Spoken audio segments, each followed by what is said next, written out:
মনে হচ্ছে অনেক দিন পর ভিডিওতে ভয়েস দিচ্ছি। প্রিয় ভাই বোন বন্ধুরা সবাইকে আসসালামু আলাইকুম। সবাই কেমন আছেন? আশা করছি অনেক অনেক ভালো আছেন। আপনাদের দোয়া আর ভালোবাসায় ভালো মন্দ মিলিয়ে আছি।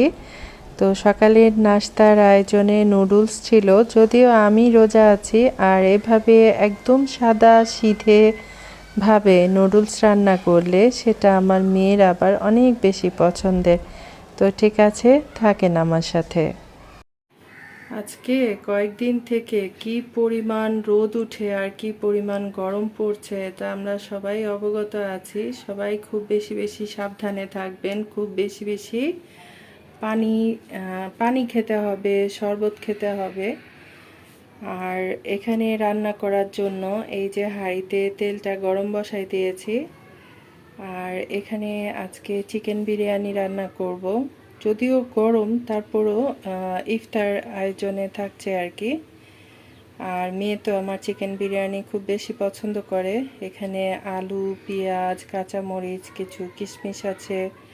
তারপর এখানে চিকেনটা ছোট ছোট করে কেটে ধুয়ে রেখেছি। এখানে বিরিয়ানির মশলাটা আছে। আর খুবই সাধারণভাবেই রান্না করব, যেহেতু প্রচুর গরম। এখন খুব হালকা পাতলা মশলা খাওয়াই আমাদের শরীর স্বাস্থ্যের জন্য ভালো আর কি। আর বাহিরের দৃশ্য দেখাতে দেখাতে প্রিয় ভাই বোন বন্ধুদের কাছে বিনীত অনুরোধ থাকবে, অবশ্যই অবশ্যই একটা লাইক করবেন। আপনাদের একটা লাইকের জন্য আমাকে আরও কেউ কেউ দেখার সুযোগ পাবে। তাছাড়া কেউ যদি আমাকে বন্ধু করে থাকেন তাহলে অবশ্যই কমিউনিটিতে লেটার রাখবেন। বিরিয়ানি রান্না হবে অথচ আলু দেয়া হবে না, এটা তো আমার বাসায় হতেই পারে না। আলু খেতে অনেক বেশি মজা লাগে। আমাদের যে কত আলু লাগে এটা বলে বোঝাতে পারবো না। 2 কেজি আলু আনলে মনে হয় 3 দিনের মধ্যে আলু শেষ হয়ে যায়। কি হাসির কথা আপনাদের সাথে শেয়ার করছি। যাই হোক, এখানে পেঁয়াজ, তারপর হচ্ছে কাঁচামরিচ, গরম মশলা এগুলা দিয়ে হালকা ব্রাউন কালার করে নিয়েছি। পরিমাণ মতো যাবতীয় মশলা দিয়ে মশলাটা খুব ভালো করে কষাই নিচ্ছি। তো ঠিক আছে, থাকেন আমার সাথে। ভালো করে কষাই নিলাম। তারপর মাংসটা দিয়ে একটু ভাজার মতো করে কষায় নেব। যেহেতু ব্রয়লার মুরগি দিয়ে রান্না করছি, এই মুরগিটা যত বেশি কষানো হয় খেতে তত বেশি মজা হয়। তাছাড়া এটা যদি একটু ভেজে রান্না করা যায় তাহলে খেতে কিন্তু অনেক বেশি মজা হয়। ভেজে রাখা আলুটা এখন দিয়ে দেব। তারপর কিছুক্ষণ একসাথে কষাই নেব, পরিমাণ মতো অল্প করে পানি দিয়ে তারপর রান্না করে নেব। পরিমাণ মতো পানি দিয়ে দিলাম রান্না করার জন্য। এটা তো রান্না করছি ইফতারের জন্য। তো এখন আবার কি করতে হবে, ভাত রান্না করতে হবে, একটু ডাল পাতুরি রান্না করতে হবে। তারপর গতকালকে ইলিশ মাছ দিয়ে আনাজ কলা দিয়ে রান্না করেছিলাম, সেটা গরম করতে হবে। ইদানিং আসলে ভিডিও করতে কেন যেন আমি খুব বেশি আমার অলসতা লাগছে, ইচ্ছা হচ্ছে না।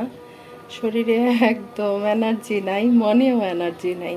তো যাই হোক, আজান পড়ে গেছে, আর গল্প না করি, রান্নাটা হতে থাকেন আমার সাথে। ডালটা মাখাজোখা করে রেখে দিয়েছি। এটা এখন ডাল পাতুরি বসাই দিব। এখানে সব কিছু দিয়েছি, পেঁয়াজ, কাঁচামরিচ, আদা রসুন বাটা, একটু হলুদের গুঁড়া, একটু ধনিয়ার গুঁড়া, লবণ, তেল, সব কিছু একসাথে দিয়ে এখন এটা পাতুরি রান্না করব। আর আমি তো রোজা আছি, আর আপনাদের ভাইয়া আর আমার মেয়ের জন্য এই যে ভাত রান্না করে নিয়েছি, এটা হয়ে গেছে। আর এখানে হচ্ছে এই যে চিকেনটা রান্না হচ্ছে, চুলার আঁচটা অল্প আঁচে বসায় রেখেছি, ধীরে ধীরে রান্না হচ্ছে। ইফতারের জন্য আমি বাঙ্গি কাটাকুটি করে ফ্রিজে রেখে দিয়েছিলাম। ঠান্ডা বাঙ্গি খেতে অনেক বেশি ভালোবাসি। এখন এটার উপরে অনেক বেশি বেশি চিনি দিব। চিনি দিয়ে কিচকিচ করে ঠান্ডা ঠান্ডা বাঙ্গি খাবো, যেন ভেতরটা একদম ঠান্ডা হয়ে যায়। আর আমার মতো করে চিনি দিয়ে ঠান্ডা বাঙ্গি খেতে কে কে ভালোবাসেন মিষ্টি একটা কমেন্ট করে জানাতে পারেন। আর এখানে হচ্ছে সালাদ কাটাকুটি করে নিয়েছি। খাবারের কিছু দেখলে মশা মাছি সব দৌড়ে দৌড়ে চলে আসে। আর চিকেন রান্না করাটা দেখিয়েছিলাম, তারপর রাইসটা রান্না করে আমি এই যে বিরিয়ানি রান্না করে নিয়েছি। যেহেতু প্রচুর গরম পড়েছে, এখন রিচ খাবার না খাওয়াটাই ভালো, তারপরও খেতে ইচ্ছা হয়েছে। তাছাড়া মেয়ের তো চিকেন বিরিয়ানি অনেক পছন্দ। আমার মনে হয় সব বাচ্চাদেরই চিকেন বিরিয়ানি বা যে কোনো বিরিয়ানি খুব বেশি পছন্দের। তারা তো প্রতিদিন খেতে পারবে। আমাকে বলে কি, আম্মু আমাকে যত বেলা দিবা আমি তত বেলাই খেতে পারবো, এই হলো অবস্থা। তো ঠিক আছে, থাকেন আমার সাথে। এখন চলে আসলাম আমি আমার বাগানে এসেছি এই যে এই পাতাটা উঠানোর জন্য। হঠাৎ করে জানতে পারলাম আমার ছোট দুলাভাইয়ের শরীরটা হঠাৎ করে খারাপ করেছে, মানে গ্যাসের সমস্যা হচ্ছে, তারপর পেটটা নাকি ফুলে আছে, ভমিটিং লাগছে। তো এই পাতার রস খেলে শরীরটা খুব জলদি জলদি ভালো হয়ে যায়। এই পাতাটার কথা আমি আরেকদিন বলেছিলাম। তো যাই হোক, ইফতার করে ছোট্ট আপার বাসায় চলে যাব। তখন কি কি শেয়ার করি সেটা দেখার জন্য থাকেন আমার সাথে। হঠাৎ করে আমি আমার ছোট্ট আপার বাসায় আসলাম।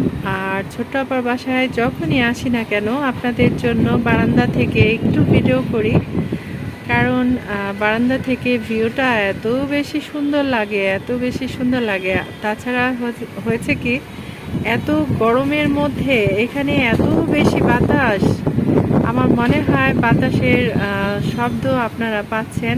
আর এই যে আমি গাছগুলা দেখাই, যত উপরতলার বাসা তত বেশি বাতাস, তাই না? অনেক বেশি আরাম। আর আমি এসে বলছিলাম, এমন বাসায় না খেয়ে বসে থাকলেও অনেক বেশি মজা লাগে। আর আমার বাসায় তো প্রচুর গরম আর গরম। আর এখান থেকে চাঁদের আলোটা এত বেশি সুন্দর লাগছে বারান্দার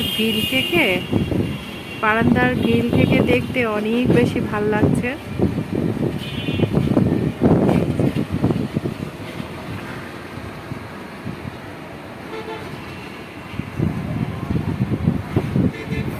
গরমের মধ্যে কোনো খাবার মুখে ভালো লাগে না, একদম কিচ্ছু ভালো লাগে না। এটা কিন্তু একদম বাস্তব সত্যি। তোমাদের কেমন লাগে জানি না, আমরা মানে কোনো খাবার মুখে ভালো লাগে না। পানিটা খেলেও না কেমন টক টক লাগে, আমি জানি না, আমার কাছে এরকমের লাগে, কেমন যেন টক টক লাগে, একদম ভালো লাগে সত্যি কথা। এই আসতে ওয়াল্লা ঠান্ডা তো পাবাই, এত এত ফ্যামিলির মানুষটা সারাক্ষণ পানি উঠাইতেই থাকে সেজন্য। আর আমাদের পানি যদি শরীরে লাগাও, স্কিন একদম সাথে সাথে উঠে যাবে। আমি তো রাতের বেলা পানি ভরে রাখি, তারপর এই যে দুপুরবেলা গোসল করি। নতুবা ফুচকাগুলা দেখতে খুব ভালো লাগে। আমার বাসায় অনেকগুলা ফুচকা আছে, ওই যে ভাইরাল হওয়ার জন্য যা আছে তাই কিছু আমাদের দেওয়া হবে না, সব ফ্যামিলির মানুষকে দেওয়া হয় না। যেগুলা কোনো ক্লাস নাই, ক্লাসলেস মানুষ যখন যা ইচ্ছা তাই করে, তাদেরটা মনে করো। হ্যাঁ, ওদের জন্য, ওদের কোনো ভালো কাজের ধান্দা নাই, যত নোংরামি কাজের ধান্দা ওরা। আর হ্যাঁ, যারা অনেক কিছু জানে, অ্যাক্টিভিটিসের সাথে মানে জড়িত মনে করো, তাদের এগুলাও হয়। যেমন ধরো অনেকে নকশি কাঁথা করতেছে, অনেকে ব্লগ বাটিক, তারপরে এই ধরনের হাতের কাজেরও কিছু কিছু ভিডিও দিচ্ছে, ওগুলাও মাশাআল্লাহ ভালো ইয়া হয়। আর রান্না বান্না এগুলা মানুষ আর কত দেখে, কত দেখে খায় কাজ দেয়। ফ্যামিলির কয়জন মানুষ তোমার ভিডিও দেখবে বলো? তোমার সাথে যার ভালোবাসা আছে সে বড় তো তোমার ভিডিওটা দেখা দিবে, এছাড়া অনেকে কেউই দেখবে না। এই চিপসটা কিন্তু আমাদের সবার অনেক বেশি বেশি পছন্দের। এই চিপসটা অনেকেরই পছন্দ, এটা অনেকেই খায়। আর চিনি দিলে সাথে আমার ভালো লাগে, ভালো লাগে না? হ্যাঁ, আমারও চিনি দিয়ে ভালো লাগে। আমরা আসলে কথা বলছিলাম ভাইরাল ভিডিও নিয়ে, প্রসঙ্গ নিয়ে কথা বলছিলাম, যে আমার ভাগ্নি বলছে, খালামণি এত কষ্ট করছো, তোমার কিছু একটা হচ্ছে না, এবার একটা ভাইরাল ভিডিওর ধান্দা করো। তাই বললাম সবাইকে দিয়ে সব হয় না, ভাইরাল তো যে কোনো মোমেন্টে ভাইরাল হওয়া যায়। তোমাকে জাস্ট একটু লাইন থেকে বের লাইনে হাঁটতে হবে, বুঝছো? একটু লাইনটা এদিক সেদিক করলে হয়ে যায়, কিন্তু আমাকে দিয়ে এইসব হবে না। আমাকে কেন, আমাদের ফ্যামিলির কাউকে কাউকে দিয়ে হবে না এসব। ভালো লাগলে কারো মন চাইলে দেখবেন, না মন চাইলে নেই।